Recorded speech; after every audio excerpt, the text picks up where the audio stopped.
Donc ce soir, une conférence de physique, puisqu'on va parler de physique, à propos d'un film qui est un film de science-fiction, Interstellar. Il y a beaucoup de choses à dire dans la physique que l'on peut voir à l'œuvre dans Interstellar. Je ne vais pas tout aborder, sinon on est foutu. Mais quand même, dans Interstellar, il y a un objet très emblématique de l'astrophysique, de la physique et du film, qui est au cœur de l'intrigue. Ce trou noir qui s'appelle Gargantua, et avec cette planète qu'on voit ici en orbite autour du trou noir. Est-ce que c'est vraiment sain d'aller sur une planète en orbite autour d'un trou noir? Le film montre qu'apparemment on peut y aller, même si ce n'est pas l'endroit où il fallait aller. Mais il va se passer des choses. Et donc on va ce soir plutôt se focaliser sur ce personnage, finalement, qui est un personnage du film, au même titre que les autres, ce Gargantua, bien nommé, très massif, très goulu, très goinfre. C'est d'ailleurs marrant qu'ils aient repris le nom d'un personnage d'un texte français de Rabelais, c'est assez étonnant pour un film américain. Et il y a la question du temps qui est au cœur de l'intrigue du film, puisque le message essentiel du film, c'est l'amour transcende l'espace et le temps. Bon. Et ensuite, il y a un autre effet considérable, c'est qu'un père va se retrouver biologiquement plus jeune que sa fille. Cette question du temps, elle est centrale dans l'œuvre de Christopher Nolan. Je ne sais pas si vous avez suivi un peu ce qu'a fait ce réalisateur. Un film comme Inception, un film comme Memento, ou Tenet en 2020, l'un des derniers, un de ses derniers films, et d'autres encore. Il y a à chaque fois une petite astuce autour du temps et de la mémoire. Donc je vous recommande ces films-là, Tenet, Memento, Inception sont des très bons films aussi, il y a beaucoup de choses à dire sur le temps. Alors, on va, pour comprendre ce qui se passe autour de Gargantua, et puis faire une petite enquête, on va mener une petite enquête dans cette conférence pour déterminer quelle est la masse de Gargantua, parce que tout le monde se demande, mais quelle est la masse de ce trou noir? Évidemment, on ne peut pas supporter la tension qui règne autour de la masse du trou noir, et bien on va pouvoir la déterminer à partir des éléments qu'on voit dans le film, l'estimer plutôt, à partir d'éléments qu'on voit dans le film, mais pour ça, il va falloir commencer d'abord par faire un petit tour par la physique pour comprendre un peu de gravitation et même de gravitation relativiste, comme on dit, la gravitation moderne qui est fondée par Albert Einstein. En 1915, une théorie de la gravitation qui s'appelle la relativité générale. Donc il y aura des petites choses élémentaires sur ces questions-là pour mieux comprendre le raisonnement. Alors, l'idée de la relativité générale d'Einstein, elle se produit en 1907, le grand déclenchement se produit en 1907, 2 ans après qu'il ait publié déjà sa théorie de la relativité restreinte, qui est une théorie de l'espace et du temps.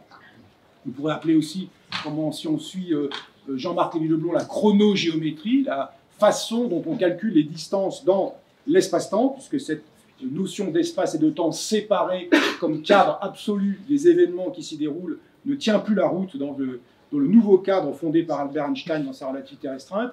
Et il a cette expérience de pensée qui le laisse ébahi, littéralement ébahi, de se dire qu'en chute libre, on ne doit plus sentir son poids. Alors ça, c'est un point fondamental dans son raisonnement, et qui l'a mené 8 ans plus tard, après des efforts considérables, des efforts mathématiques considérables, qu'il n'a pas été seul à fournir. Il s'est fait aider, conseillé par des mathématiciens plus au point que lui ne l'était. Il n'était déjà pas mauvais en maths, il faut reconnaître. Et il a abouti à cette théorie technique, physiquement écrite, je veux dire physiquement au sens de l'écriture, des équations 8 ans plus tard. Alors, cette idée qu'on ne ressent plus son poids en chute libre, elle vient de quelque chose qu'on peut appeler universalité de la chute libre, et dit plus concrètement, c'est les objets tombent de la même façon dans les champs de pesanteur. Pour une raison simple, simple à dire, mais pas évidente à déduire, a priori, que la masse inertielle et la masse gravitationnelle des objets sont identiques.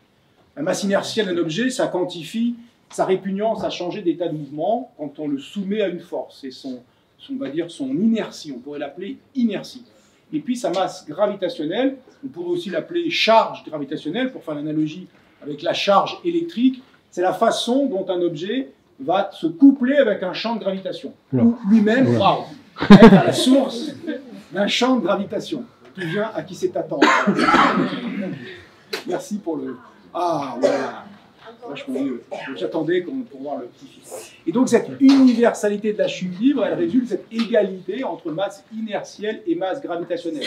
Un objet massif, il va être plus difficile à mettre en mouvement sous l'effet d'une force, mais en même temps, il va être couplé plus fortement à la gravitation si la force qui le met en mouvement est cette gravitation. Et au final, un objet massif de façon inertielle va tomber de la même façon, et va tomber de la même façon qu'un objet moins massif de façon inertielle, parce qu'il est plus soumis à la gravitation d'une certaine façon que celui qui est moins soumis à la gravitation.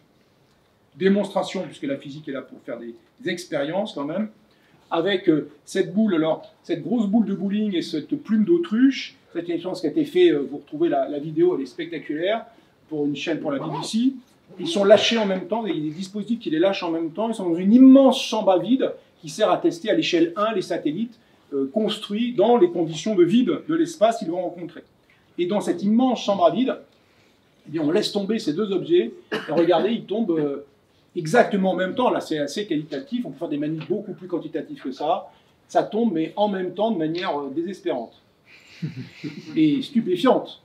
Ça tombe en même temps, vraiment en même temps. Alors, cette idée que la masse inertielle et la masse gravitationnelle sont égales, ou que les objets tombent de la même façon dans les champs de pesanteur, indépendamment de leur masse ou de leur composition, a été vérifiée à de nombreuses reprises. Là, c'est une vision très qualitative. Depuis, on va dire, peut-être pas Galilée, mais pas loin, jusqu'à plus récemment, le satellite Microscope, un satellite français, il faut le remarquer, a fait l'expérience sur de nombreuses années et a publié en septembre dernier les résultats de toutes ces années d'observation. Regardez très attentivement deux masses en orbite autour de la Terre, en essayant de voir si elles bougent de la même façon. Je caricature un tout petit peu ce qui se passe, c'est beaucoup plus subtil que ça. Et au final, à 10 puissance moins 15 près, un millionième de milliardième près, les objets tombent de la même façon dans les champs de gravitation. Voilà. Donc peut-être qu'ils ne tombent pas de la même façon à 10-17 ou à 10-18 près, mais à 10-15, c'est pareil. Et améliorant, en faisant cette observation, Microscope a amélioré d'un facteur 100 la précédente limite, qui était à 10-13, quelque chose comme quelques 10-13. Donc un gain considérable. Alors si on reprend ce film, et imaginez-vous maintenant assis sur la grosse boule de bowling, et regardez ce qui se passe devant vous, vous voyez la plume d'autruche, vous êtes plus massive, vous et la boule de bowling, que la boule de bowling toute seule, mais les objets tombant de la même façon, vous tombez de la même façon, et quand vous regardez la plume d'autruche en face, comme vous tombez au même rythme qu'elle, avec exactement la même accélération qu'elle, vous la regardez, elle semble suspendue devant vous, ne subissant aucune force. Vous avez l'impression que la gravité a disparu, a été effacée finalement par ce changement de référentiel, qui n'est pas un référentiel qu'on dit galiléen ou inertiel, les référentiels habituels de la physique qui sont en translation rectiligne à vitesse constante. Là, vous avez un référentiel accéléré, mais dans ce référentiel accéléré, pleinement soumis à la gravité, finalement, vous avez l'impression que la gravité a disparu. C'est assez étonnant, et c'est ce que raconte Einstein en disant « Si je suis en chute libre, je ne ressens plus mon poids ». Donc on peut faire cette expérience en imaginant qu'on est sur cette boule de bowling. On peut la faire aussi très concrètement, cette fois-ci, en montant dans cette Airbus 0G qui décolle pas très loin d'ici, à Bordeaux, et qui se met par un vol astucieux. L'avion se cabre et monte à des angles très importants. Hein, on ne fait pas ça d'habitude avec les avions de ligne normaux. Il se cabre à 45 ou 50 degrés et il va suivre une parabole. Il va couper ses moteurs à un moment donné et il va faire une parabole où il sera en chute libre. Il va monter sur son élan, puis retomber. Et il va être pendant à peu près 20 secondes en chute libre. Les pilotes, en fait, accélèrent un tout petit peu l'avion, utilisent un tout petit peu les propulseurs de l'avion pour compenser la traînée atmosphérique. Il y a 3 pilotes qui agissent en même temps. Il n'y a pas un pilote qui fait tout, il y a 3 pilotes qui agissent en même temps. Il y a un pilote pour cet angle-là, je ne sais plus comment il s'appelle, un pilote pour cet angle-là, et un pilote pour la poussée. Et chacun agit sur une commande indépendante. C'est une grande subtilité à piloter, à faire ce genre de parabole. Et pendant que l'avion est en chute libre, tout le monde est en chute libre, personne ne ressent son poids, et donc tout le monde peut se mettre finalement cul par-dessus tête dans la cabine. Et il y a quelques expériences de physique qu'on voit ici, qui sont en train d'être observées, de tourner pendant la chute libre. L'autre façon de comprendre que ça marche, c'est d'aller voir dans Tintin, et où on a cet épisode, la fusée lunaire, qui est propulsée en permanence. Elle a un moteur atomique qui propulse la fusée en permanence et qui donc crée à l'intérieur une sorte de pesanteur artificielle. Et quand ce moteur atomique est coupé, la fusée n'est plus maintenant qu'en mouvement rectiligne uniforme, essentiellement. Il y a bien un peu la gravité de la Terre, sans doute aussi ça un peu de la Lune, mais essentiellement en mouvement rectiligne uniforme, et les passagers se retrouvent en impesanteur. qui n'est pas la disparition de la pesanteur, mais que simplement ils sont en chute libre. Et là, ils sont en chute libre dans leur fusée. Les astronautes autour de la Lune sont en chute libre permanente. Ils tombent vers la Terre en permanence, avec un petit effort initial qui a été de... La fusée leur a donné une vitesse sur le côté, si j'ose dire, qui leur a permis de tomber vers la Terre et de la rater à chaque instant. Ce qui, vu d'ici, n'est pas facile à faire. Si je me jette de cette estrade-là, sur quelques centimètres, je vais avoir du mal à rater la Terre et à rester en impesanteur permanente, mais avec un bon coup de rein sur le côté, environ 8 km par seconde. Oublions les détails divers de murs, de montagnes et autres détails de paysage. Et bien, avec ce coup de rein de 8 km par seconde sur le côté, eh bien, je vais rater la Terre à chaque instant. Donc, on se retrouve dans cette situation-là dans Tintin, et Tournesol nous fait une leçon de physique qui marche parfaitement. Vous avez coupé le moteur atomique qui crée à l'intérieur de notre fusée une sorte de pesanteur artificielle. Parce qu'effectivement, il y a l'idée que si finalement on peut, en se soumettant pleinement à la gravitation, faire comme si elle n'était plus là, donc on est en chute libre, pleinement soumis à la pesanteur et seulement elle, et je sors quelque chose de ma poche, je le lâche, bah, il reste devant moi, comme si elle avait disparu. Eh bien, à l'inverse, on pourrait dire, tiens, en accélérant quelque chose, eh bien, on va se retrouver dans la situation exactement inverse, je vais créer une pesanteur artificielle. D'ailleurs, l'association UPS in Space, ne reculant devant aucun sacrifice, a décidé que depuis le début de cette conférence, en fait, on n'est plus sur le campus de l'université Paul Sabatier, mais en fait, cette fusée, il y a une fusée qui nous a poussé et qui nous pousse dans ce sens-là, avec une gravité exactement égale à celle avec une accélération exactement égale à celle de la pesanteur de la Terre. Il serait extrêmement difficile de faire la différence entre ces deux situations. Nous sommes bien à Toulouse, à l'université Paul Sabatier, subissant la pesanteur de la Terre, ou dans une fusée qui pousse dans ce sens-là, qui accélère dans ce sens-là, avec une gravité exactement égale à celle de la Terre.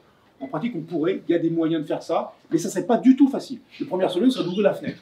Cet amphi est bien fait, il n'y a pas de fenêtre, donc du coup, on ne peut pas s'en rendre compte en faisant ça. Il faut se débrouiller avec des mesures internes. Ça serait jouable, mais pas très facile. Il faudrait avoir des instruments assez sophistiqués pour faire ça. Et donc, le principe d'équivalence d'Einstein, c'est deux choses assemblées. La première, c'est le principe d'équivalence, l'égalité de la masse inertielle et de la masse gravitationnelle, l'universalité de la chute libre, et l'idée que les effets d'un champ de gravité sur une expérience n'utilisant pas la gravité sont identiques à ceux d'une accélération du référentiel de l'observateur. Gravité et accélération sont équivalentes, au moins localement dans l'espace. Pas une trop grande taille, sinon on peut se rendre compte qu'on est plutôt sur une planète que dans une fusée qui accélère. Pas trop longtemps, parce que sinon on peut aussi se rendre compte qu'on est sur une planète plutôt que sur une fusée qui accélère. Alors cette universalité, on la voit dans Tintin, on est obligé de croire Tournesol, mais on la voit en pratique ici, dans la Station spatiale internationale, à un moment particulier de la vie de la station, où il faut la changer d'orbite. La changer d'orbite parce que même à 440 km d'altitude, il reste encore un peu d'air résiduel, très très peu bien sûr, mais suffisamment pour freiner très légèrement la station, ce qui fait qu'au bout d'un mois, elle va descendre une centaine de mètres d'altitude. Et on ne va pas la remonter tous les mois, mais de temps en temps aussi, il faut la remonter tout simplement parce qu'un objet en orbite, ça peut être un débris, ça peut être aussi un satellite, eh bien, passe déraisonnablement près de la station, et pour éviter tout problème, eh bien, on la fait changer d'orbite de sorte que le risque de collision soit réduit à néant. Et donc, pour cela, la station est dotée elle a deux vaisseaux Soyouz, il y a celui qui est arrivé et qui va repartir, et il y a celui qui est de secours, et ce vaisseau-là peut propulser la station pendant quelques instants, quelques dizaines de secondes, une centaine de secondes. Évidemment, la station a une masse énorme, la propulsion n'est pas terrible, c'est pas grand-chose. L'accélération produite, c'est quelque chose comme 2 millièmes de G, et ça dure quelques minutes, et on obtient un gain de vitesse orbitale de quelques mètres par seconde, suffisant pour faire monter la station de plusieurs centaines de mètres ou 1 kilomètre. Alors voilà ce qui se passe dans la station à ce moment-là. Là, l'astronaute, on ne l'entend pas, mais ce n'est pas très grave. Alors, les feuilles qui bougent, c'est à cause de la ventilation, il n'y a pas d'astuce particulière. Il est en impesanteur, là, il est en chute libre, il a son appareil photo avec une boule, et il le pose, il tient en l'air tout seul. Alors évidemment, vous voyez que ce n'est pas si simple de l'arrêter, hein. Dès qu'on le touche, paf, il repart dans un autre sens. Évidemment, il est sensible au moindre... il a une inertie pas beaucoup, il n'est pas très lourd, cet appareil photo, donc il essaie de le stabiliser, et il est en apesanteur, l'astronaute est en apesanteur, tout le monde est en apesanteur parfait. Et à un moment donné, dans quelques dizaines de secondes, va se déclencher la poussée qui va augmenter pendant quelques temps, qui va augmenter la vitesse, légèrement la vitesse orbitale de la station. Et regardez ce qui va se passer. Donc il a le gros appareil photo qui est là, il nous raconte que voilà, il va s'assurer que ça bouge pas. C'est pas si simple, hein, il faut être très doux. Et là, voilà, la poussée a commencé. Regardez, l'appareil photo tombe vers le bas. Ben oui, qui est vers nous, hein, mais là, il y a un bas, il y a une direction privilégiée où les choses vont spontanément quand on les lâche en vitesse initiale. Ils tombent vers le bas, là, va nous faire à la Star Wars, vous allez voir, c'est assez rigolo. Et l'appareil tombe parce que la station est propulsée, et donc dans le référentiel de la station, il y a un tout petit champ de pesanteur de... Là, il le fait Star Wars, c'est assez cool. C'est bien démerdé, là. Et donc, il y a un tout petit champ de pesanteur artificiel de 2 millièmes de gravité. Donc l'astronaute lui-même, on le voit aussi, qui se déplace. C'est pas lui qui s'est poussé, il aurait pu se déplacer en se poussant sur le bord, et par réaction, il se déplace. C'est d'ailleurs comme ça qu'on se déplace dans la station quand elle est en orbite, si je veux dire, non propulsée. Et là, on se retrouve dans une situation où, quand elle est propulsée, eh bien, l'accélération produite crée une pesanteur artificielle durant toute cette accélération. Donc, cette idée qu'il y a équivalence, finalement, qu'on peut créer, il y a équivalence entre disparition de la pesanteur, impesanteur et chute libre, et d'un autre côté, entre gravité et accélération, au moins localement, dans l'espace et dans le temps, eh bien, on peut l'utiliser pour faire des champs artificiels de pesanteur, des pesanteurs artificielles. Là, on pourrait pousser la station tout le temps, ou la fusée de Tintin qui est poussée tout le temps, et à l'intérieur, les passagers se déplacent tout naturellement. Si on est dans le vaisseau Endurance, qui est le vaisseau qu'on voit dans Interstellar, ce vaisseau, il va être mis en rotation autour de son axe principal. Alors on imagine quand même que l'axe de rotation il a l'air au centre. Vu la distribution des masses, il faut s'assurer que l'axe de rotation est bien au centre, que le centre de gravité correspond avec l'axe de rotation. Donc la distribution des masses, elle doit être non homogène sur la périphérie. Ça c'est un petit détail, mais il ne faudra pas l'oublier. Les dingues comme moi, ils regardent combien de temps l'Endurance met pour faire un tour. Donc chronomètre, 12 secondes. Et donc on se dit que ça c'est le sol finalement, parce que quand cette chose tourne autour de l'axe qui sort du tableau, eh bien ici il va avoir une force centrifuge, une accélération centrifuge qui va coller les gens sur ces parois-là, et donc ils peuvent finalement se déplacer normalement, si j'ose dire, sur ces parois-là. Et si on imagine qu'ils ont une gravité à l'intérieur qui est une gravité terrestre, connaissant la période, eh bien, et la volonté de faire un G d'accélération centrifuge, eh bien on peut déduire que le rayon du l'Endurance, qui n'est donné nulle part dans le film, je vous livre le clé, 35 mètres. On s'en fout, mais on a pu faire un peu de physique. Voilà. Et d'ailleurs, dans le film, il lance la rotation. On le voit quand il monte dans l'Endurance, ils sont en apesanteur, il lance la rotation, il y a des petits propulseurs sur le côté qui poussent tous dans le même sens. Ça lance la rotation de l'Endurance. Après, il tourne sur lui-même sans s'arrêter. Dans Tintin, cette rotation sur le côté, vous vous rappelez, elle est lancée par des propulseurs qui ne s'arrêtent pas. Et la fusée fait demi-tour et après ils arrêtent. Bon ben non, la fusée continue à tourner. Il faudrait pousser dans l'autre sens pour arrêter la rotation. Donc ce qu'ils font, et on le voit très bien dans le film, il y a des propulseurs qui poussent une fois, ça lance la rotation, et puis ils tournent, ils se déplacent comme ça, tout va bien. Et puis quand ils veulent arrêter la rotation, ben, il y a des propulseurs qui poussent dans l'autre sens, on le voit très bien, et qui arrêtent la rotation, et puis ils sont en impesanteur dans leur vaisseau. Donc, ce qu'on voit là est tout à fait pertinent de ce point de vue-là. Je ne vais pas le décrire aussi, mais dans la station Cooper, la grande station orbitale qui est en orbite autour de Saturne à la fin du film, un grand cylindre, bien pareil, il est en rotation, il doit être en rotation sur son axe principal pour que sur la paroi latérale du cylindre se crée une gravité artificielle qui permet aux passagers de se déplacer naturellement. Alors il y a quand même une différence pour les savants, il y a quand même une toute petite différence, c'est que là, vous êtes dans un référentiel en rotation, c'est la force centrifuge qui fait ça. Quand vous ne bougez pas, effectivement, vous avez l'impression d'être dans une pesanteur artificielle qui varie d'ailleurs avec la distance à l'axe. Hein. Vos pieds sont plus appuyés sur le sol que votre tête. Donc, si vous avez une taille qui fait 1 mètre... Alors là, il y a 35 mètres, donc 1m80 ou 2 mètres, vous êtes quelque part comme ici. Bon, vous pouvez avoir un sentiment de différence de pesanteur, d'accélération entre votre pied et votre tête. Si, par exemple, cette chose-là ne faisait que 5 mètres de diamètre, par exemple, vous seriez grand, comme cette truc-là, ce sera un peu petit. Ça. Et vous seriez grand et vous pourriez sentir une différence. Deuxième chose, comme vous êtes dans un référentiel en rotation, il y a des effets comme la force de Coriolis qui vont s'exercer. Donc je ne vais pas rentrer dans les détails, mais dans la station, on les voit jouer dans la grande station Cooper en orbite autour de Saturne. Ils jouent au baseball. Je ne recommande pas de jouer au baseball d'une grande station en orbite autour de Saturne. D'abord, c'est complètement con, parce que la Saturne par les hublots, et donc ça c'est vachement beau, donc plutôt de jouer au baseball. Hein. Et deuxièmement, parce qu'il y aura la force inertielle de Coriolis, et quand ils vont taper leur balle, elle n'ira pas bêtement tout droit, si je veux dire, mais sur le côté, bon bref, il y aura des problèmes. Alors cette vision d'Einstein remplace la vision habituelle, la vision newtonienne de la gravitation, qui était une force agissant à distance entre masses. Il remplace cette description par la gravitation et la manifestation de la géométrie de l'espace-temps. Donc ça, c'est ce qui aboutit, son long raisonnement aboutit à ça, cette idée initiale aboutit à ça, après 8 ans de durs travaux. Eh bien, la gravitation est la manifestation de la géométrie de l'espace-temps. Et donc, il a écrit une équation qu'on voit ici sur un train qui est dans le salar de Uyuni, enfin près du salar de Uyuni. Uyuni, c'est le salar où on récupère du lithium à côté du lac d'Atacama, où on récupère aussi du lithium, c'est en Bolivie. Et la Bolivie, après sa guerre avec le Chili, a perdu son accès à la mer. Et du coup, il faut des trains qui passent par le Chili pour aller au port d'Antofagasta pour déblayer, c'est-à-dire exporter le minerai, notamment le lithium, qui est dans le grand salar de Uyuni.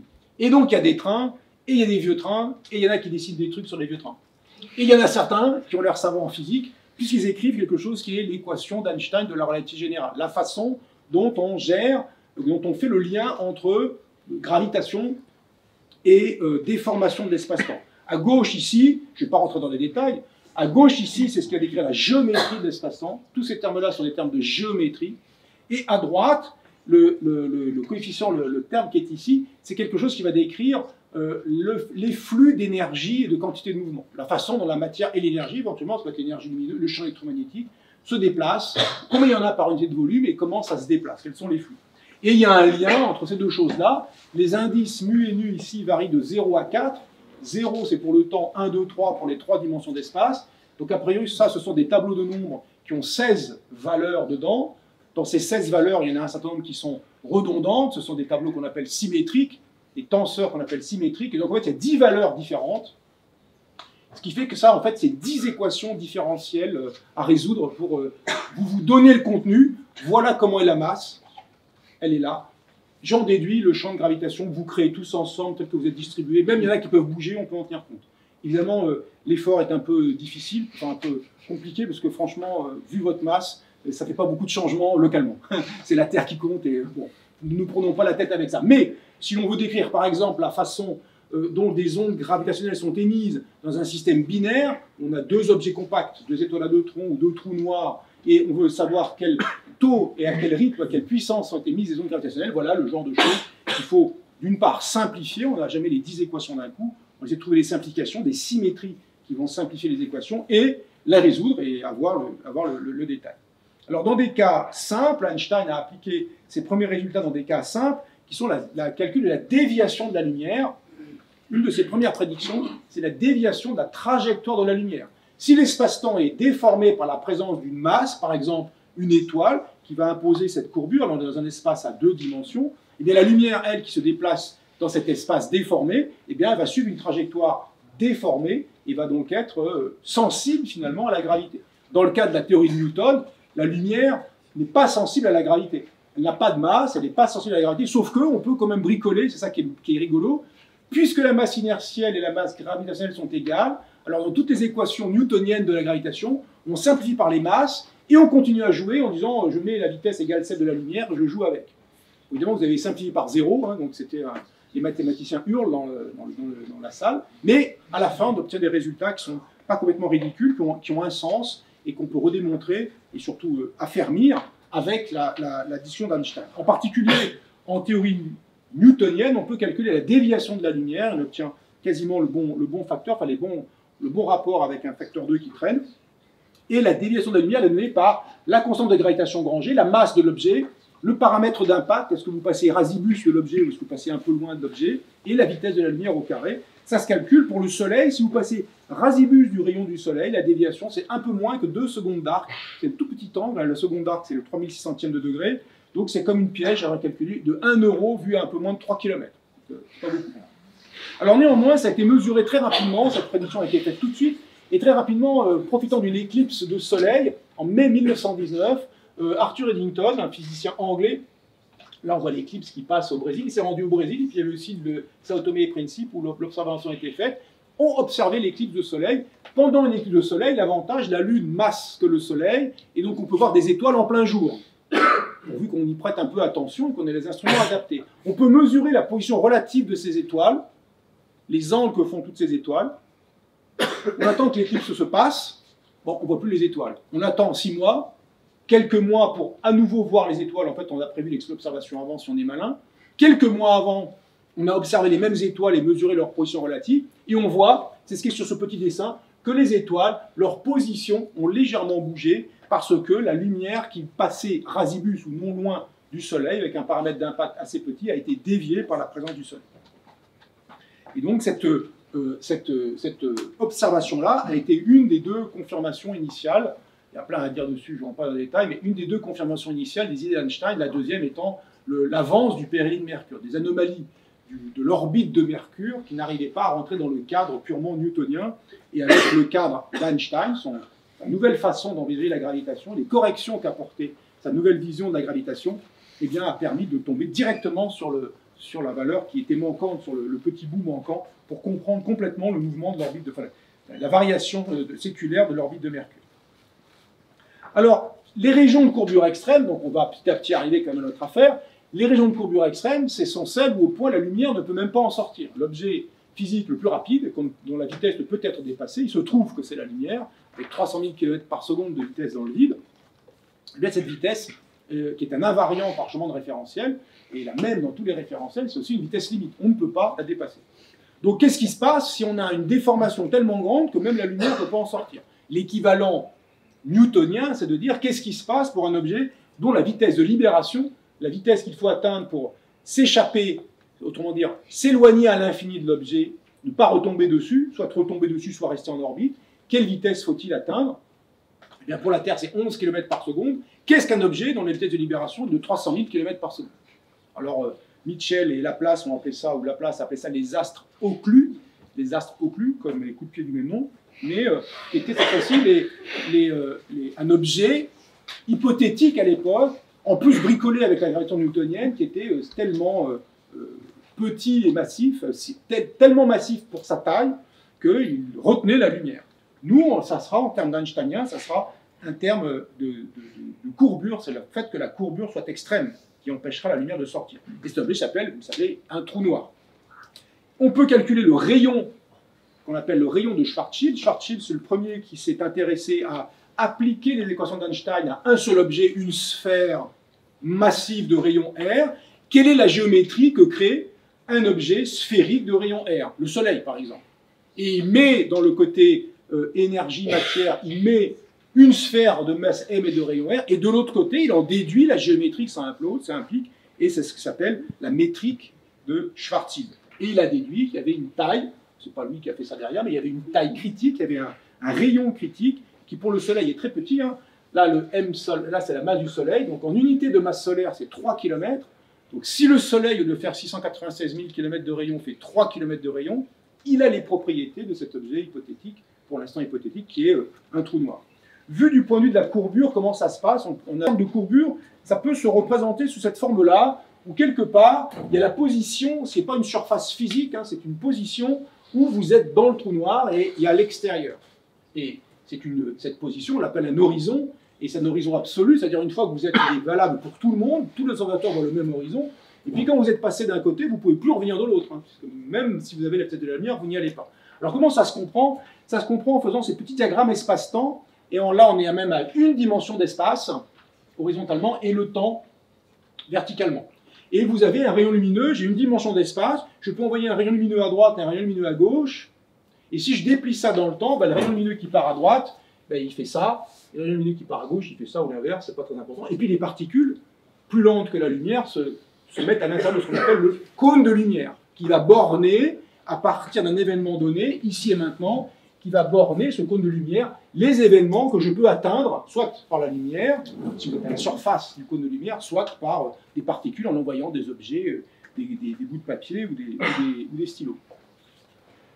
Donc ce cône de lumière, il est ici et il va permettre, c'est lui qui permet de finalement caractériser la géométrie locale.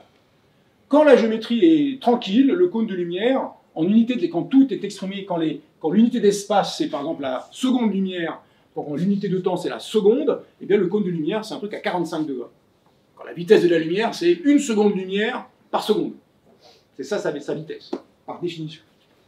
Donc, j'ai un cône à 45 degrés, parfait. Et puis je me balade à l'intérieur. Si maintenant je me rapproche, je suis plus près de l'horizon du trou noir, ce cône de lumière, il va avoir deux effets. Les deux effets de la déformation de la géométrie vont avoir deux conséquences sur le cône de lumière. La première, c'est de le resserrer et de l'incliner, de le pousser un peu vers le truc qui tord l'espace. Et donc là, on a toujours un cône de lumière, mais qui, vous voyez, qui est plus à 45 degrés, et puis qui est pas pareil par rapport à l'autre, il est un peu sur le côté. Et puis il va arriver un moment donné, alors on pourrait le représenter même en étant sur l'horizon, où le cône de lumière sur l'horizon, eh ben, il y a une partie qui va être comme ça, verticale, si je veux dire, que dirigée selon l'axe temporel.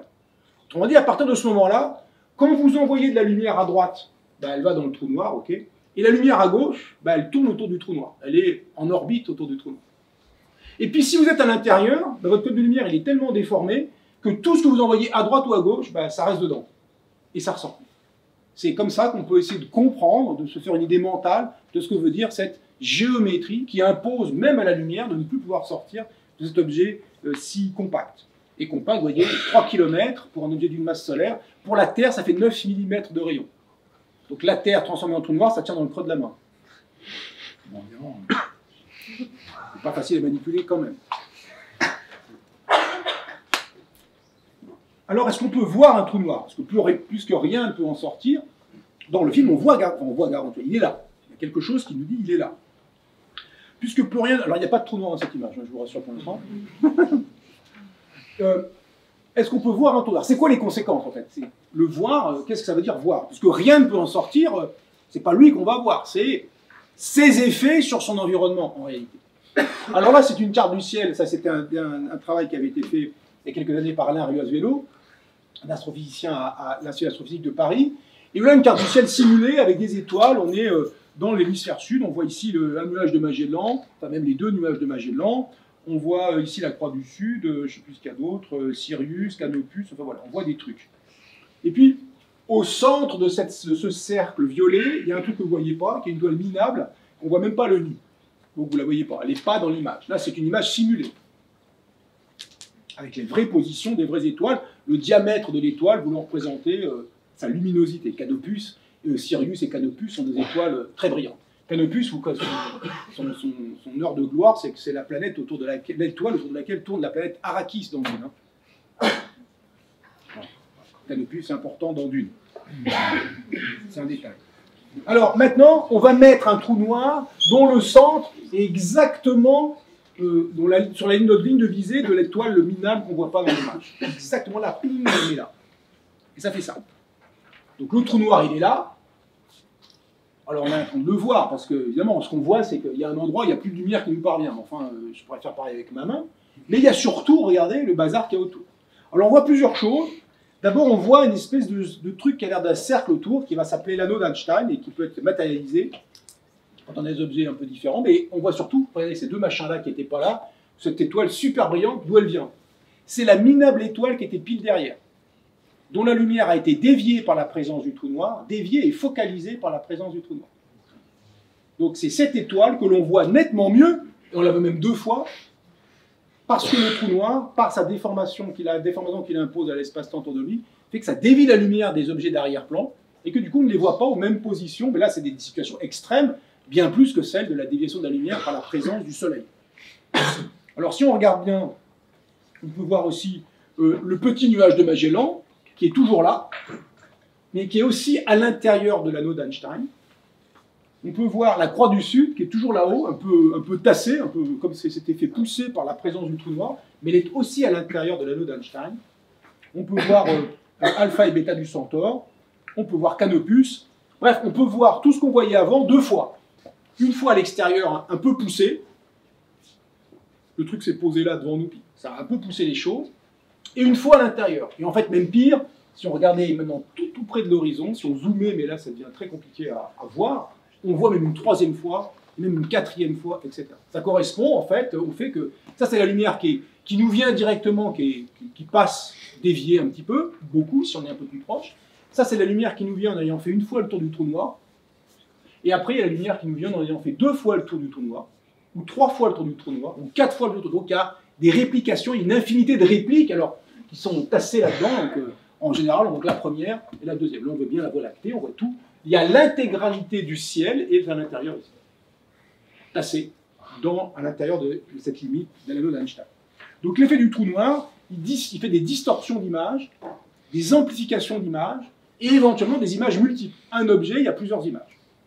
Alors ces affaires-là, on les constate alors d'abord dans ces cas-là, qui sont assez spectaculaires. Toutes les taches jaunes sont des galaxies d'un amas qui s'appelle Abell 1689.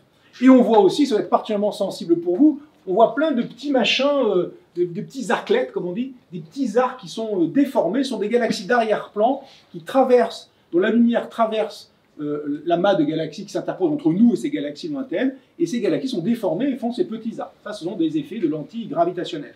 On peut voir des effets beaucoup plus massifs, comme celui-ci, un exemple. Là, on voit quasiment l'anneau d'Einstein, une galaxie qui est derrière la galaxie d'avant-plan, qui est celle-ci. Celle-ci est derrière, et elle est presque alignée, presque sur la ligne de visée, et on la voit qui fait l'anneau d'Einstein.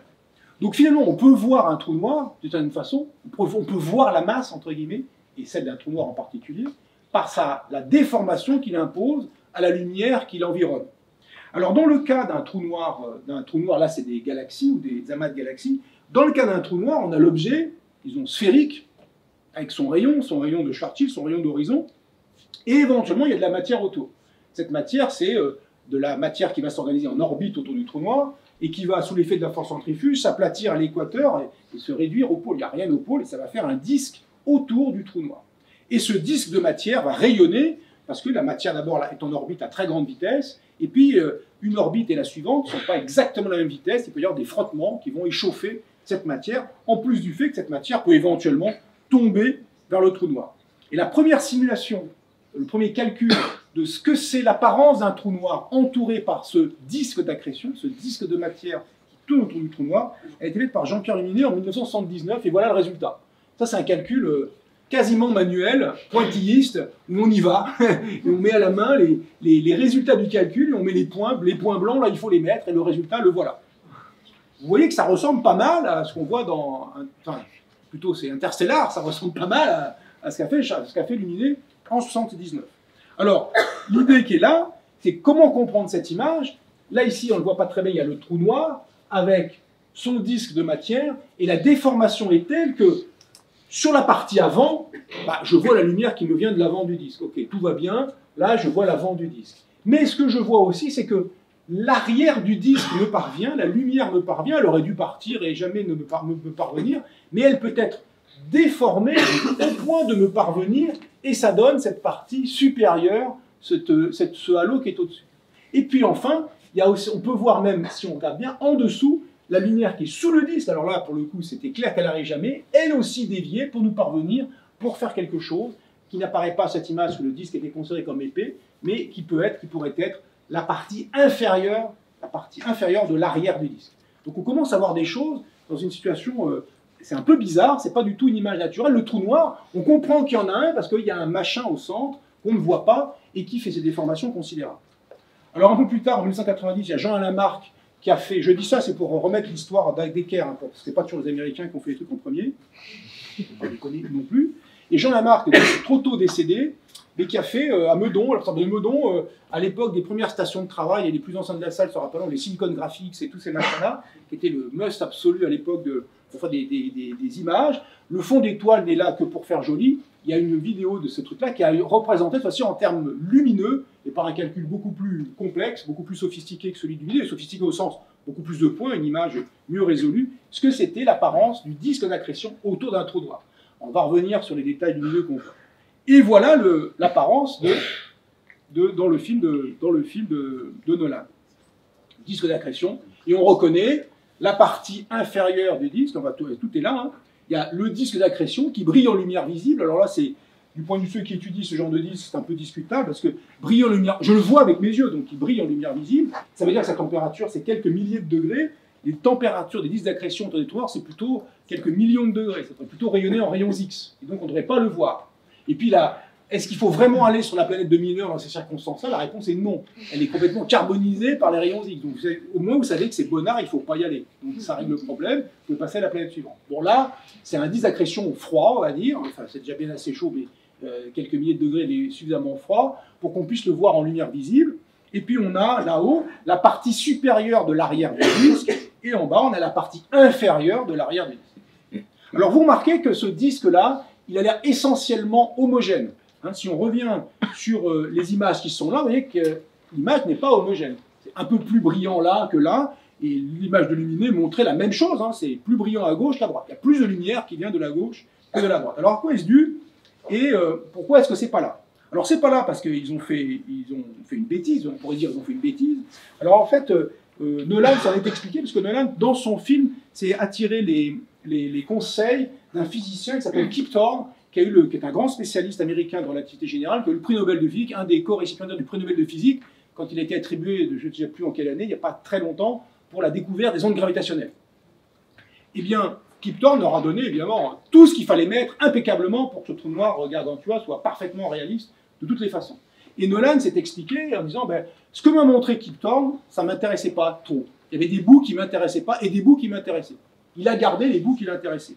Alors voilà, il y a eu un article, hein, je vous y réfère, vous pouvez les voir. Je vais intéressé par les calculs, si vous savez les faire, ou juste voir ce qui se passe, raconter ce qui se passe.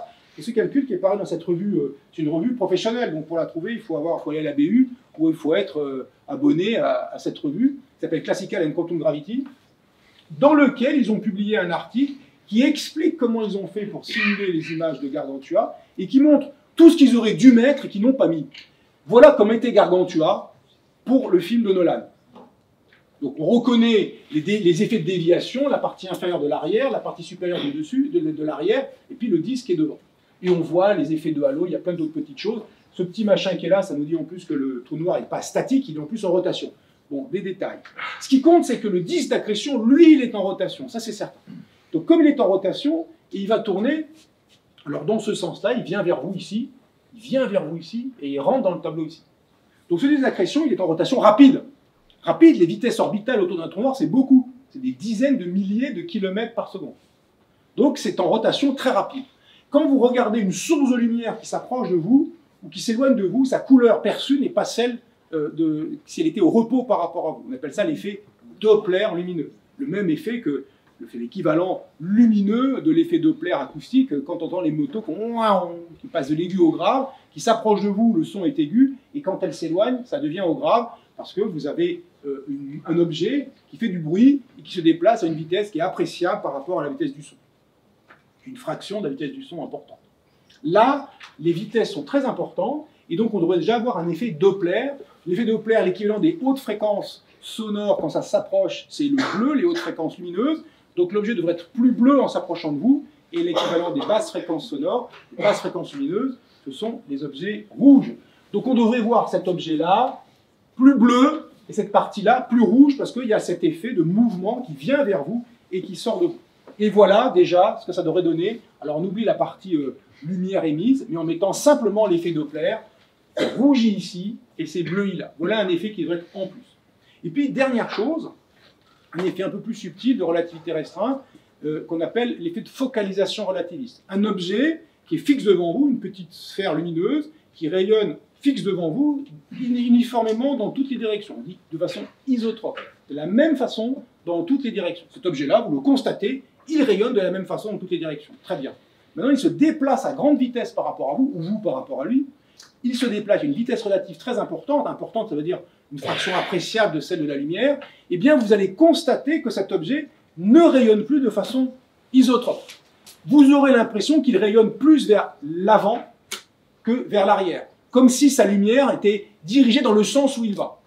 Cet effet est absolument important. Alors, il y en a un pas loin d'ici, enfin oui, pas loin d'ici, non, de l'autre côté de la France, à Grenoble, et un autre à Paris, près de Paris, à Saclay. Ce sont des synchrotrons, où on a des électrons qui tournent à très grande vitesse autour dans un anneau, et dont le but n'est pas de les accélérer pour faire des collisions de particules, mais de les faire tourner extrêmement vite, de sorte que ces électrons accélérés rayonnent une onde électromagnétique. On appelle ça effet synchrotron. Et comme en plus ils vont extrêmement vite, eh bien ils vont rayonner dans le référentiel des observateurs. Nous qui sommes là, regardez les électrons tourner plein pot, on va les voir rayonner vers l'avant. Et si on regarde le faisceau, il y a le faisceau qui tourne comme ça, on regarde le faisceau arriver, chaque fois qu'il y a un paquet d'électrons qui arrive, on a un flash lumineux très collimaté, très dirigé et très intense qui correspond à ce rayonnement synchrotron. Et puis les électrons font des tours, font plusieurs centaines de tours par seconde, des milliers de tours par seconde. Donc vous avez des spots lumineux, plac, plac, plac. Vous avez une sorte de lampe de poche, de flash lampe de poche à rayons X, là en l'occurrence, aux énergies de ces électrons, qui permet après d'utiliser ça comme une lampe de poche, hein, littéralement, pour éclairer des matériaux et faire des expériences de physique avec. Donc l'effet de focalisation relativiste nous dit que là, ça devrait être plus rouge et moins lumineux, et là, plus bleu et plus lumineux. Parce que ça vient vers vous, vous devez voir la lumière focalisée quand ça vient vers vous. Et voilà comment devrait apparaître en réalité le trou noir Gargantua. Et au final, Nolan a dit, pas beau. Ouais, alors, l'effet Doppler. Alors, ouais, l'effet Doppler. Non. Bon, on regarde ça. Donc il l'a finalement gardé, il s'en est expliqué, c'était pour des raisons. Donc là, c'est intéressant. C'est un cas qui n'est pas si fréquent, où le réalisateur explique comment il est arrivé à faire un truc faux. Enfin, c'est pas faux, parce que d'une certaine façon, il y a quand même des tas de choses tout à fait réalistes, notamment dans la forme. L'unique chose réaliste, c'est la forme, la façon dont l'anneau de matière et le disque de matière est déformé par la présence du trou noir, mais il explique comment il s'est débarrassé des détails qui l'embêtaient, parce que c'est des raisons purement d'esthétique. Donc c'est intéressant, parce que dans pas mal de films de SF, il y a bien sûr bien des bêtises qui sont dites ou faites du point de vue de la physique. C'est souvent par ignorance ou par manque de réflexion, évidemment, mais c'est pas très grave. Le film, la qualité du film ne dépend pas de la qualité de la physique qui est dedans, évidemment, mais plutôt du scénario. Et simplement, parfois, il peut y avoir des choix qui sont faits. On va dire, ça m'embête. Il y a des raisons narratives ou esthétiques qui font qu'on dégage des choses. Dans Gravity, par exemple, qui est un film aussi très bien fait du point de vue scientifique, qui est un peu le pendant gravitation newtonienne d'Interstellar. Bien dans Gravity, il y a tout un tas de fautes qui sont faites et à chaque fois, elles sont rendues nécessaires par la narration. Si elles ne sont pas faites, la faute, c'est un autre film. C'est plus le même film et donc on peut comprendre que le réalisateur ait voulu changer d'avis. Donc le trou noir, il est là. Et puis on en arrive quand même aux images réelles, parce que maintenant, depuis que cette conférence j'ai donnée pour la première fois en 2014 ou 2015, eh bien on a fait des vraies images de trou noir. En fait, pas l'image du trou noir. Le trou noir, il est quelque part là-dedans. On a fait l'image de ce qu'il y a autour, déformé par la présence du trou noir. Là, ça se situe dans la galaxie Messier 87, qui est une galaxie géante qui est dans la direction de la Vierge, par le télescope Event Horizon. C'est un télescope qui est en fait pas un télescope, c'est un réseau de grands radiotélescopes dont le miroir équivalent à un diamètre équivalent au diamètre de la Terre. Mais le miroir n'est pas aussi grand que le miroir de la Terre, c'est des petits bouts de miroir un peu partout sur la Terre, mais dont les distances caractéristiques sont typiquement de l'ordre de la taille de la Terre, et qui a permis d'avoir une résolution stupéfiante. La résolution de cette image, c'est 20 millionièmes de seconde d'arc. 20 millionièmes de seconde d'arc. Tout à l'heure, je disais que 2 secondes d'arc, c'était une pièce d'1 euro à 3 bornes. Là, on est dans le millionième de seconde d'arc, donc 1000 fois mieux. Donc une pièce d'1 euro à 2000 ou 3000 km. Ça commence à être pas gros. Et donc, on a pu faire ce genre d'image-là, où on a l'effet, là, on voit le disque d'accrétion modifié par la présence du trou noir central, qui est un trou noir qui fait 6,5 milliards de masses solaires. Il est situé dans la masse de la Vierge à 55 millions d'années-lumière. Et puis, plus récemment, parce que c'était finalement, c'est un trou noir moins actif, au centre de notre galaxie, on peut dire, il y en a un au centre de notre galaxie, pourquoi on s'embête? On a vu la même image, alors il y aurait plein de choses à dire sur ces deux images, ce n'est pas le but ici, mais on a pu faire la même image, là on voit une partie des télescopes du réseau Event Horizon Telescope, qui sont dans le désert, enfin pas dans les Atacama, qui sont dans une montagne juste à côté du Atacama, à 5000 mètres d'altitude. Et on a pu faire cette image aussi pour notre trou noir central, qui est moins massif que celui qui est dans Messier 87. Il est à peu près 2000 fois moins massif, donc il est 2000 fois plus petit. Sa taille est à peu près 2000 fois plus petite, mais il est aussi 2000 fois plus proche. Ce qui fait qu'avec le même engin, on a pu voir ces deux objets-là, et il n'y a pas d'autres trous noirs supermassifs en dehors du centre de notre galaxie et de Messier 87 qui sont accessibles au diamètre de la Terre. Il y a d'autres trous noirs supermassifs au centre d'autres galaxies qui sont trop lointaines, ou les trous noirs trop lointains ou trop petits. Bref, leur taille, la résolution nécessaire n'est pas accessible en faisant un radiotélescope équivalent à la taille de la Terre. Donc, on n'en a que deux. Ça sera les deux seuls qu'on a jusqu'à ce qu'on ait éventuellement la capacité de faire de l'interférométrie dans l'espace en mettant un réseau, cette fois-ci, de radiotélescopes en orbite autour de la Terre, ou avec la Terre. Alors, quelle est la masse de Gargantua? C'est ça la bonne question, quand même. Maintenant, on a envie de savoir comment ça fait. Alors, pour ça, on va essayer de... Je vais vous évoquer le raisonnement, et ça donnera une idée de la masse minimum de Gargantua. Donc, la planète, elle est en orbite autour de Gargantua. Donc, le trou noir, il y a une idée derrière reçue qui est le trou noir, on est près du trou noir, ah, c'est une catastrophe, je suis mangé par le trou noir. Non, vous pouvez être en orbite autour d'un trou noir. Évidemment, ça coûte une énergie, si j'ose dire, il faut avoir une vitesse d'orbite qui est beaucoup plus grande que pour être en orbite autour de la Terre. Je disais, ça se compte en dizaines de milliers de kilomètres par seconde pour être à des orbites autour du trou noir. Mais, c'est pas parce qu'il y a un trou noir que c'est... Si le Soleil devient un trou noir instantanément, ça ne change absolument rien pour l'orbite de la Terre. On en est très loin. d'une part. D'autre part, la masse centrale est la même, donc rien ne change. Bon, après, il y a quelques détails, d'autres détails qui vont changer, mais en tout cas, du point de vue orbital, tout va bien.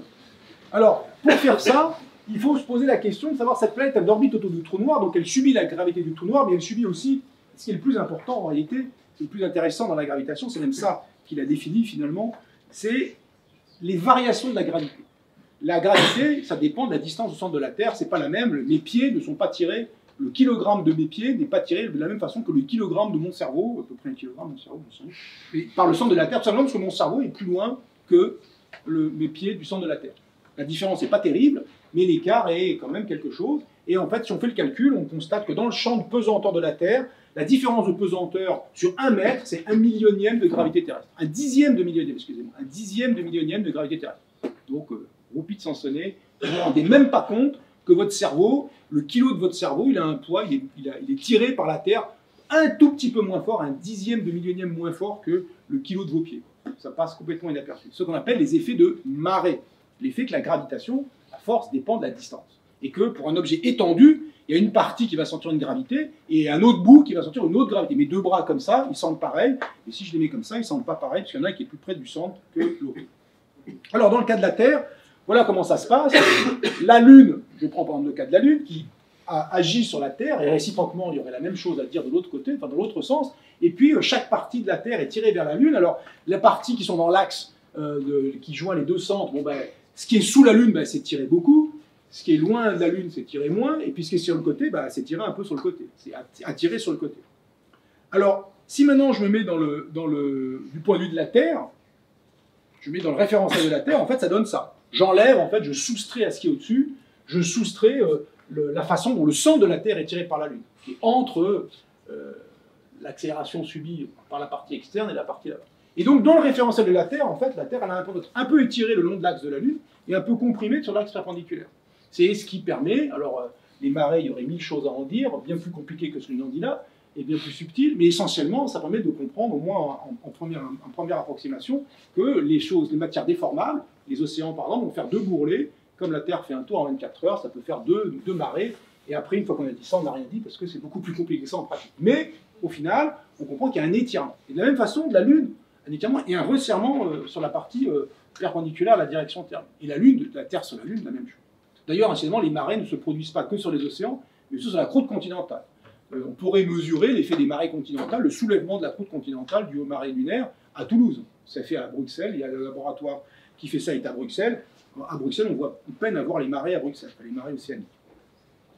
Alors, le point de vue relativiste, le point de vue de Einstein, finalement, c'est finalement, j'ai tracé, un peu à l'arrache, mais j'ai tracé des lignes qui représentent un peu des lignes de équicourbure autour de la Lune, et on voit que cet objet-là, l'objet qui est ici, ben, s'il se déplace dans ces directions-là, ben, il va sentir des courbures qui vont être un peu différentes, et il va avoir l'idée qui va être un peu comprimée, alors que s'il se déplace latéralement vers la Lune, ben, cette fois-ci, il tombe dans l'espèce de puits que forme la Lune, et puis ça va l'étirer dans le sens du puits.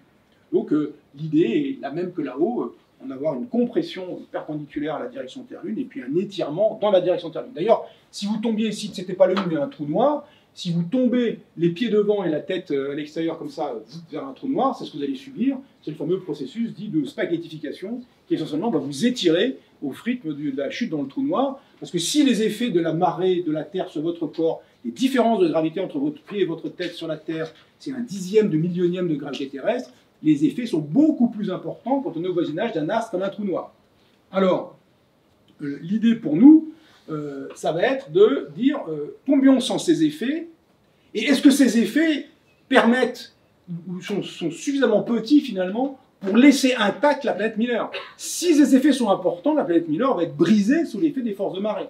La planète Miller, elle tient comment? Par l'effet de sa propre gravité, mais elle subit l'étirement qui est dû à la présence du trou noir. Et en plus, on n'en est pas très loin. Alors on peut calculer au voisinage de l'horizon d'un trou noir, imaginons que ce soit le trou noir ici maintenant, on est au voisinage de l'horizon, on n'est pas très loin, et on peut calculer cet effet de marée, combien ça fait de gravité terrestre par mètre de distance, ça se calcule, et ça donne ça. 8 milliards de gravité terrestre par mètre et par masse solaire de trou noir. Alors ça diminue, ces effets de marée sont d'autant plus petits, ça c'est extrêmement intéressant, sont d'autant plus petits que le trou noir est massif. Les très gros trous noirs, ils ont des effets de marée plus faibles que les tout petits trous noirs. Les tout petits, quelques masses solaires. Et la réponse pour un trou noir de une masse solaire, c'est 8 milliards de gravité terrestre. Donc comprenez l'effet de spaghettification. Vous tombez, les pieds sont là, la tête est là, vous tombez comme ça, et quand vous vous approchez de l'horizon du trou noir, 8 milliards de gravité, vous avez en fait toute la population mondiale, vous êtes accroché à une barre, et il y a la population du monde entier qui est accrochée à vos pieds. Et vous voyez si vous résistez. La barre étant supposée indestructible. Et on voit si c'est vous qui cassez. La réponse est probablement oui. Donc vous allez avoir des graves problèmes par ces effets de marée en arrivant près du trou noir. Surtout pas y aller.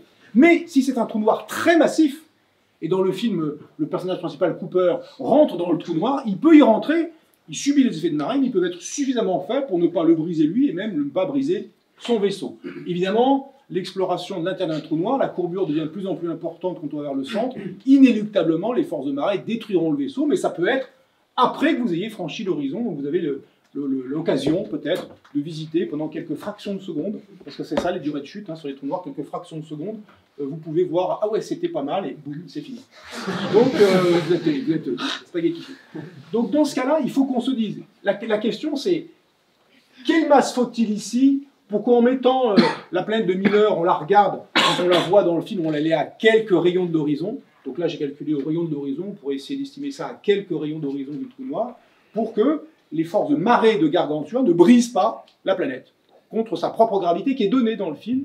On sait que dans le film, on dit que la planète de Miller a une gravité qui est 130%, dit ça comme ça, 130% de celle de la Terre. Donc on connaît la gravité de Miller, on connaît la façon dont elle a sa cohésion, donc on a une idée de sa masse et de sa taille, du rapport de sa masse et de sa taille, du carré de sa taille.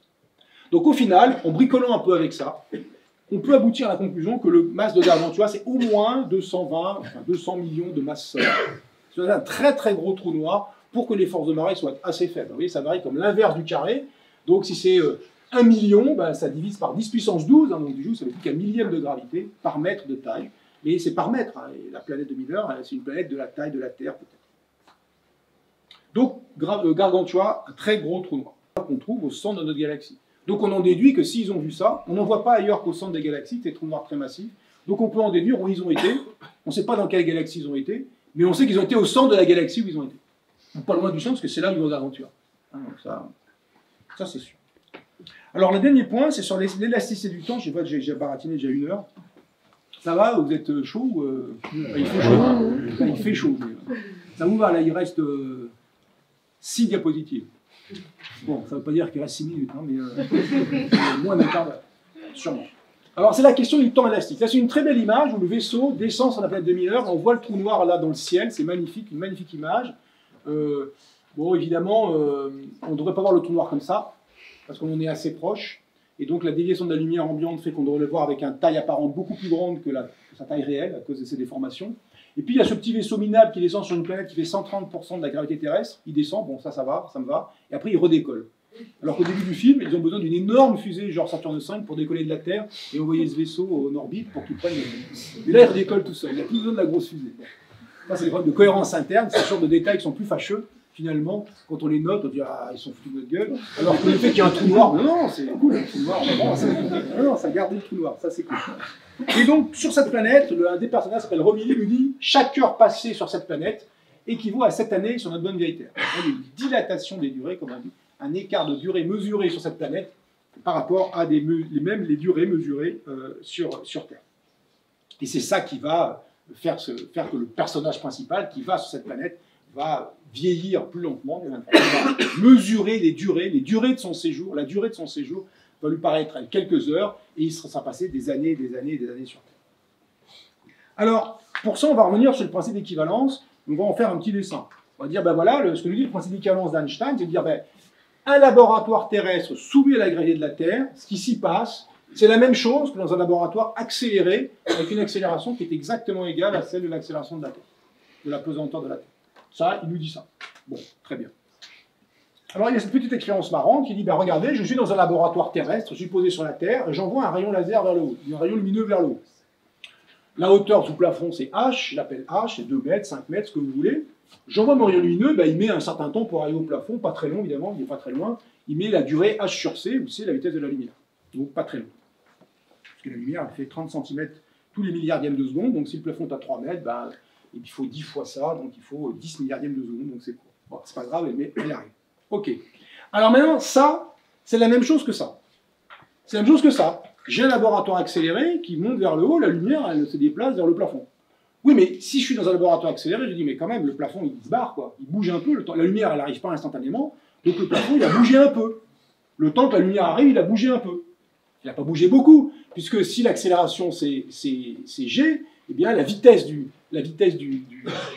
plafond, si j'ose dire, par rapport à la vitesse du plafond initial, ben c'est l'accélération fois h sur c, ben la durée en gros que la lumière a mis pour monter là-haut. Donc la vitesse du plafond, quand la lumière arrive en haut, le plafond il n'est pas immobile, il bouge, si je suis dans cette vision-là des choses.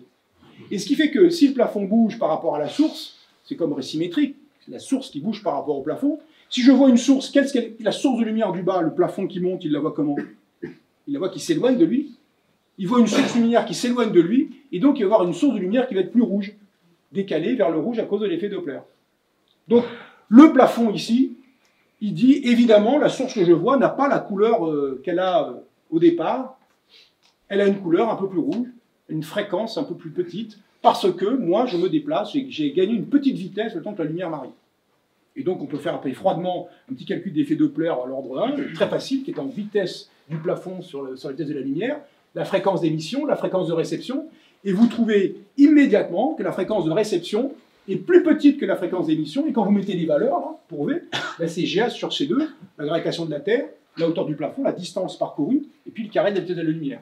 Et donc cet effet-là, il nous dit tout de suite Einstein, la lumière, eh bien si vous la regardez monter du bas quand vous êtes en haut, ou si vous êtes en bas, vous la regardez tomber du haut, ça sera l'inverse. Hein. Tomber du haut, ben, elle va être plus bleue, la lumière. Et bien sa fréquence va un petit peu changer, et la variation relative de fréquence, c'est GH sur C2. Et puis je passe les détails, mais il y a une expérience en 1960 par Panderebka qui a montré ça exactement sur une tour de 22 mètres de haut, avec tout un tas d'astuces, de manip géniales, qui ont permis de montrer que ça marchait. Parce que l'effet est tout petit. Hein. G, ça vaut 10 mètres par seconde au carré. H, ça vaut 10 mètres. Mettons 10, pour la tour de Panderebka, c'était 22 mètres. Ça vaut 10 mètres. Et C au carré, c'est 3 10 puissance 8 au carré, ça fait 9 10 puissance 16. Ben vous avez, vous voyez, l'effet relatif, là. La variation relative, c'est ça. 10 fois 10, 100. Divisé par 10 puissance 17, c'est 10 puissance moins 15, la variation relative. Donc il faut être capable de mesurer des variations relatives de fréquence de 10 puissance moins 15. C'est un tout petit peu malin, quoi. Ça arrive pas, tranquille. Donc Panderebka, ils ont fait ça en 60 par une astuce diabolique, et maintenant on sait faire ça avec des horloges atomiques. Les horloges atomiques, d'ailleurs, qu'on sait utiliser maintenant, leurs dérives sont absolument stupéfiantes, stupéfiamment basses. Les meilleures horloges atomiques qu'on sait faire maintenant, c'est jusqu'à 10 puissance moins 18 de dérives relatives. Donc ça veut dire qu'elles perdent une seconde toutes les 10 puissance 18 secondes. Alors 10 puissance 18 secondes, c'est beaucoup de secondes. Hein, puisque 1 milliard de secondes, c'est 30 ans. Donc 10 puissance 18 secondes, bah, c'est 1 milliard de fois 30 ans. Donc tous les 1 milliard de fois 30 ans, elles perdent une seconde. Ok, donc ça c'est une bonne horloge. Alors avec des horloges qui font 10 puissance moins 18, vous voyez, pour que ce truc-là fasse 10 puissance moins 18, bah, c'est assez étonnant. Ça veut dire qu'on sait maintenant mesurer cet effet-là sur 1 centimètre. Donc vous prenez deux horloges atomiques, parfaitement identiques, parfaitement au même niveau. Vous en prenez une, vous la montez d'1 centimètre, vous donnez un peu de temps pour regarder, pas beaucoup, hein. Une journée ça suffit, et vous savez qu'elle est montée d'1 centimètre. C'est absolument stupéfiant. Voilà, je ne peux pas dire autre chose. C'est à la fois le progrès des horloges atomiques qui sont incroyables maintenant, et puis ça vérifie ça très directement, très concrètement. En pratique, on peut dire, une horloge au sol, si ces fréquences lumineuses c'était des tics d'horloge, ça peut être ça aussi des tics d'horloge, une horloge au sol, elle retarde par rapport à une autre identique qui est située en altitude. Elle retarde. Donc, par exemple, les gens qui sont en haut de la salle, par exemple, la conférence a dû leur sembler durer légèrement moins longtemps que ceux qui sont là. On sent, José Philippe, là, il est là, il dit, putain, mais ça n'en finit pas cette conférence, alors qu'on dit, c'est bon, ça vient de commencer. Bon, évidemment, sur quelques mètres, vous avez bien compris que les écarts se chiffrent en milliardièmes de seconde, donc c'est très petit. Alors, pour le GPS, ou pour les satellites en général de géolocalisation, ben pour le GPS, à son altitude, c'est 46 microsecondes par jour, le décalage. Les altitudes, alors G, il faut réfléchir un tout petit peu, parce que c'est pas tout à fait homogène avec l'altitude. L'altitude ici, c'est des dizaines de milliers de kilomètres. Mais au final, le décalage, c'est 46 microsecondes par jour. On peut même faire un petit dessin, j'aime bien, où on voit ici, en vert, c'est représenté, alors la surface de la Terre est ici, en vert, elle représente le décalage dû à la différence d'altitude. Et quand on est au-dessus de 0, quand c'est positif, c'est l'horloge en orbite, elle avance par rapport à l'horloge de la Terre. L'horloge ici orbitale retarde, et là c'est l'effet qui est dû, c'est aussi à l'effet relativiste de mouvement relatif. Le satellite en orbite, il se déplace à typiquement 7,5, 7,6 km par seconde, et c'est pas très grand, mais quand même ça suffit pour faire des décalages qu'on appelle de dilatation d'orbite cinématique.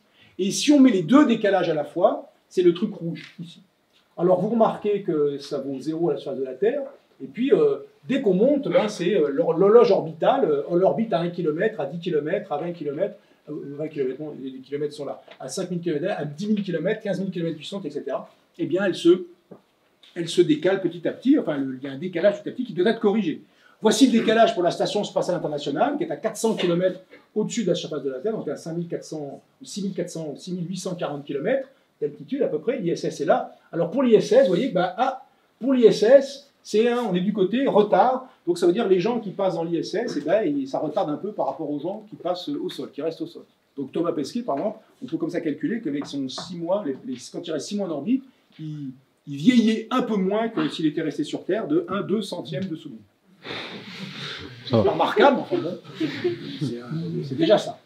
Alors, quand on met maintenant d'autres horloges, on met des choses qui sont dans le GPS, alors là, les altitudes sont beaucoup plus élevées, les distances au centre sont vers 27 000 km, le GPS, ou si on prend les satellites géostationnaires, alors là, les décalages, cette fois-ci, l'horloge orbitale avance. Il faut en tenir compte, hein, le résultat, vous voyez, pour le GPS, tenant compte à la fois de la vitesse orbitale et du décalage gravitationnel, on est à, disons, 40 secondes, on va dire comme ça, 40 microsecondes par jour, c'est beaucoup. C'est-à-dire que si le jour 0, c'est parfaitement synchronisé, votre GPS il marche nickel, un jour plus tard, il y a un décalage de 40 microsecondes, et donc du coup, une erreur, en 40 microsecondes, la lumière, elle fait 12 km en 40 microsecondes.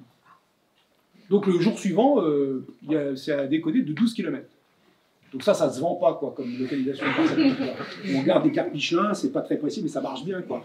Donc là, il faut absolument corriger ça. Donc si les gens disent Einstein a tort, ben non. La réponse est non, parce que sinon le GPS ne marcherait pas.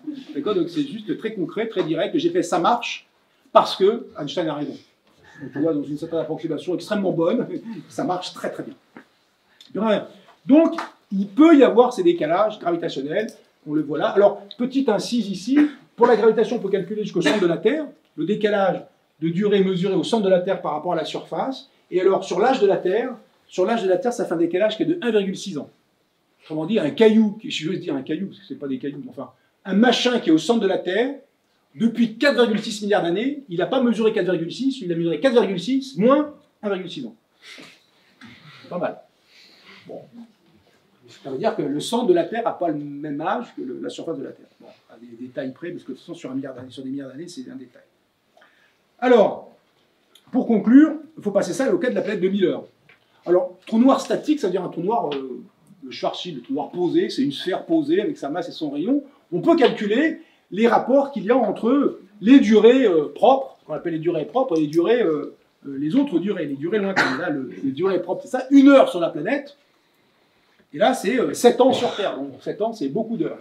Et puis, le rayon R, c'est la distance à laquelle il faut être de l'horizon, et le rayon RS, c'est le rayon de Schwarzschild, c'est le rayon de l'horizon. Donc, je peux, connaissant 1 heure 7 ans, je calcule combien vaut R. Il vaut ça. Je rigole pas, c'est la réponse. 1, donc c'est-à-dire que la planète, elle doit orbiter rasibus de l'horizon. Alors, en plus du fait qu'on ne voit pas ça dans le film, elle n'est pas du tout rasibus de l'horizon, elle est un peu décalée, elle n'est pas très loin, mais un peu décalée. Il y a aussi des problèmes, parce que les trous noirs statiques, même les trous noirs statiques, toutes les orbites ne sont pas stables autour d'un trou noir. Contrairement à autour d'un truc comme le Soleil, toutes les orbites autour du Soleil sont stables. Si vous êtes tout seul, après il y a des problèmes de perturbation dues à d'autres planètes ou quoi, mais il y a le Soleil et une planète, vous pouvez la mettre où vous voulez en orbite, il n'y a aucune contrainte. Pour un trou noir statique, il y a une contrainte, vous pouvez être plus près, il y a une dernière orbite circulaire stable, elle s'appelle comme ça, la dernière orbite circulaire stable, qui est à 3 fois, c'est quoi? C'est 6 fois le rayon, c'est 3 fois le rayon de Schwarzschild. Donc si vous êtes plus près que 3 fois le rayon de l'horizon, il n'y a pas d'orbite stable.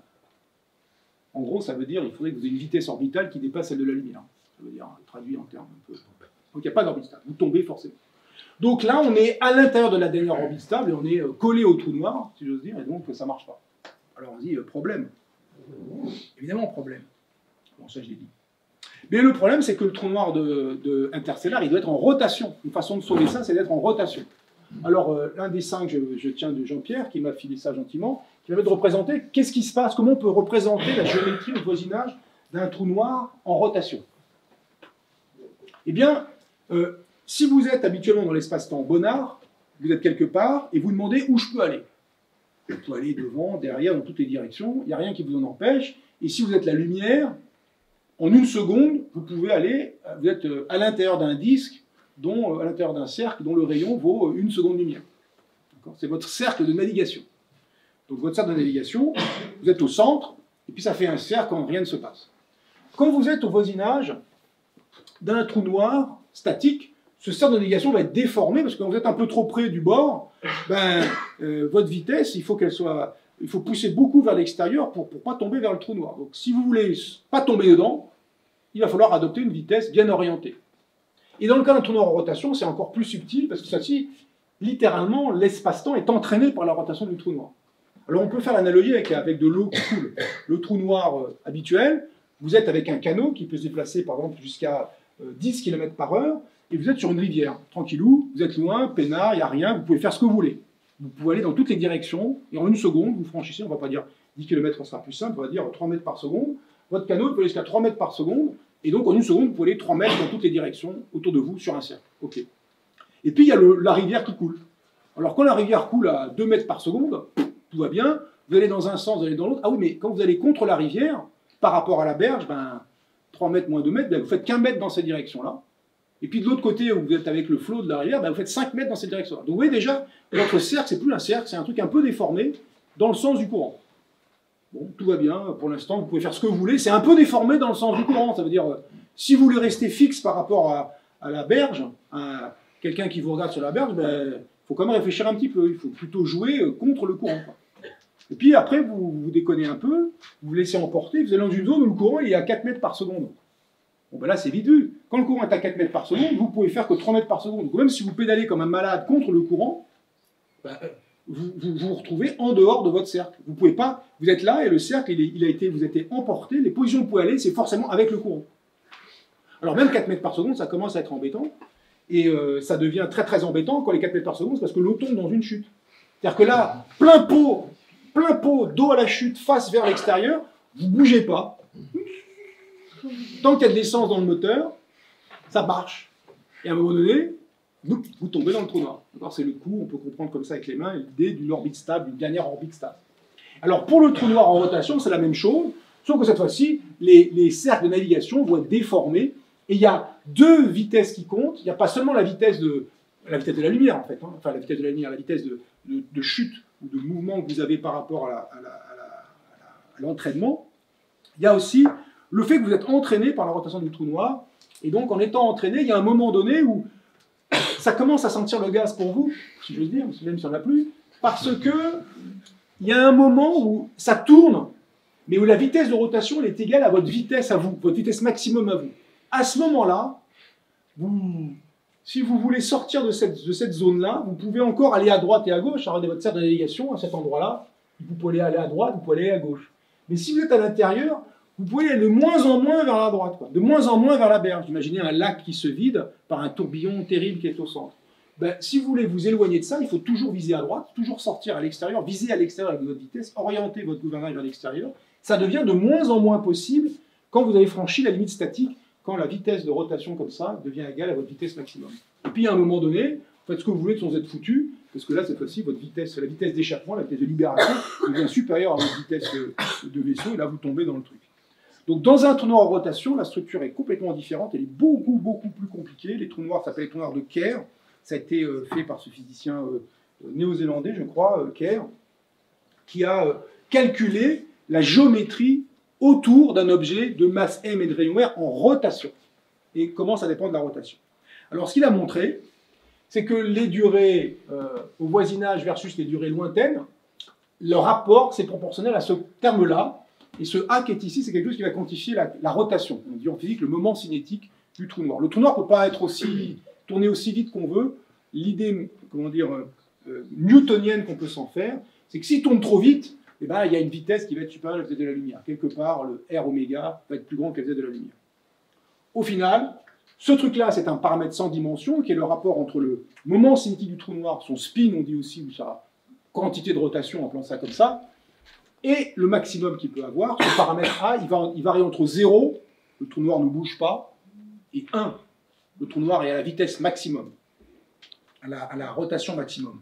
Alors si on met 1 heure 7 ans, on trouve que 1 moins A vaut 10 puissance moins 14, c'est-à-dire que A vaut 1 à epsilon près, un tout petit truc près, donc le trou noir d'Interstellar, ça peut faire 1 heure 7 ans, à la condition express qu'il soit quasiment à vitesse maximum, mais un tout micro-poil près, ce qui est pas du tout, pas plausible, pas constaté dans la nature, et certainement très difficile à mettre en pratique en réalité.